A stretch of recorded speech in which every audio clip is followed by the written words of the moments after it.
안녕하세요. 오늘은 지난 시간에 이어 처벌 계획을 세울 때 기억해야 할 원칙들을 이어서 알려드리겠습니다.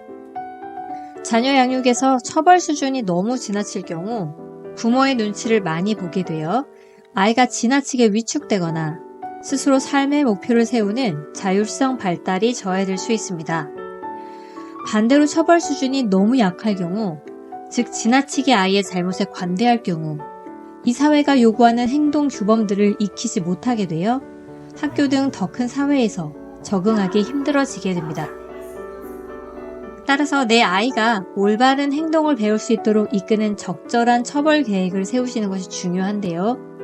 이 영상이 도움이 되기를 바라면서 처벌 계획의 원칙 이어서 알려드리겠습니다.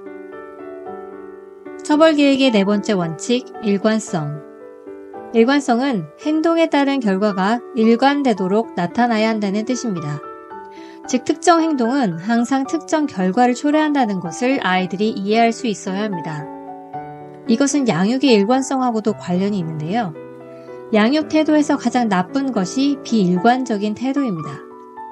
양육자가 자신의 기분에 따라 혹은 시간이나 장소에 따라 오늘은 웃으면서 넘어갔다가 또 다른 곳에서는 갑자기 크게 화를 내고 혼내는 식으로 오락가락 한다면 아이와 양육자 간의 신뢰가 무너지게 됩니다.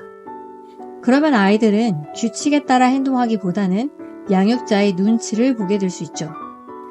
또 오늘은 엄마나 아빠, 할머니나 할아버지가 어떻게 반응할지 몰라서 아이를 불안하게 만들 수도 있습니다. 단 무조건 처벌을 하시기보다는 아이가 그 행동을 하게 된 원인을 충분히 경청하시고 맥락을 살펴보실 필요는 꼭 있다는 점 함께 기억해 주세요. 처벌 계획의 다섯 번째 원칙, 긍정적 강화. 사실 처벌과 보상만 놓고 보면 아이의 행동을 교정하는 데에 더 효과적인 것은 보상입니다. 따라서 나쁜 행동을 처벌하는 것보다 바람직한 행동을 보상하는 것에 관심을 더 기울여 주세요. 대부분의 양육자분들은 아이가 잘못을 저질렀을 때에는 금방 알아차리지만 막상 아이가 무언가를 잘할 때, 문제가 없을 때에는 이를 알아차리지 못할 때가 많습니다. 아이가 문제되는 행동을 하지 않는다는 것은 아이가 올바른 행동을 한다는 의미이니까요. 아이가 하고 있는 올바른 행동, 좋은 행동을 찾아내고 적절한 칭찬이나 격려, 때로는 감사의 선물 같은 것을 통해 좋은 행동을 반복할 수 있도록 유도해 주세요. 처벌 계획의 원칙 여섯 번째, 신체적 처벌이나 심리적 위협 피하기. 연구에 따르면 신체적 처벌은 부정적인 결과를 초래할 가능성이 큽니다. 아이를 때리지 마세요. 대신 타임아웃이나 아이가 좋아하는 활동을 잠시 금지시키는 것과 같은 비신체적인 방법을 사용하세요. 또 아이를 협박하거나 위협하지 마세요. 너 이런 행동을 하면 나중에 비참하게 살 거다. 이런 행동을 하는 걸 보니 넌 기본이 글러먹은 나쁜 아이구나. 와 같은 식의 위협이나 협박은 절대 금물입니다.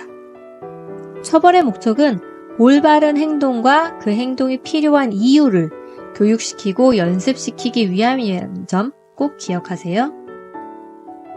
처벌 계획의 원칙 일곱 번째, 최소한의 계획. 처벌이나 보상의 대상이 되는 행동의 가지수를 최소화하세요. 양육자분들이 생각하시기에 아이가 지금 꼭 배워야 할 행동, 혹은 꼭 고쳐야 할 행동을 한 가지, 많아야 두 가지 정도만 선택하셔서 아이와 협의하세요. 아이에게 여러 가지를 다 가르치고 싶으시겠지만 한 번에 너무 많은 행동에 대해 처벌하거나 보상을 주려고 하시면 아이도 양육자분들도 힘듭니다. 어떤 행동부터 배워나갈 것인지에 대해 그 우선순위를 아이와 협의하세요.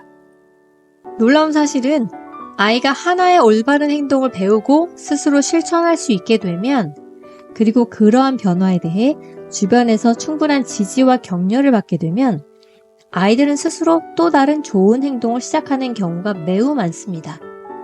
하나의 변화는 또 다른 변화로 이어진다는 점을 믿으시고 지금 제일 중요한 변화 한두 가지에 집중하세요. 처벌 계획의 마지막 원칙, 공감과 지지.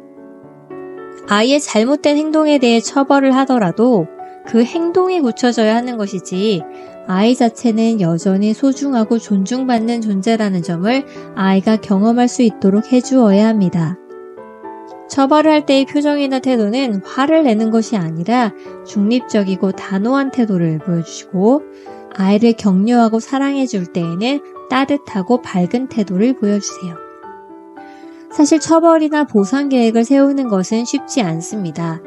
한번 아이와 협의를 통해 계획을 세웠다고 해도 잘 지켜지지 않거나 효과가 없는 경우가 아주 많습니다.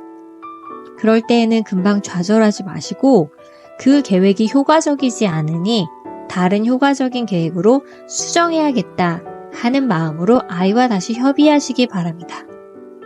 아이가 배워야 하는 행동을 놓고 아이와 끊임없이 토론하고 보상과 처벌 계획을 수정하고 세우는 과정이야말로 아이가 소중한 경험을 쌓을 수 있는 시간들이라는 점을 기억하시면 좋겠습니다. 감사합니다.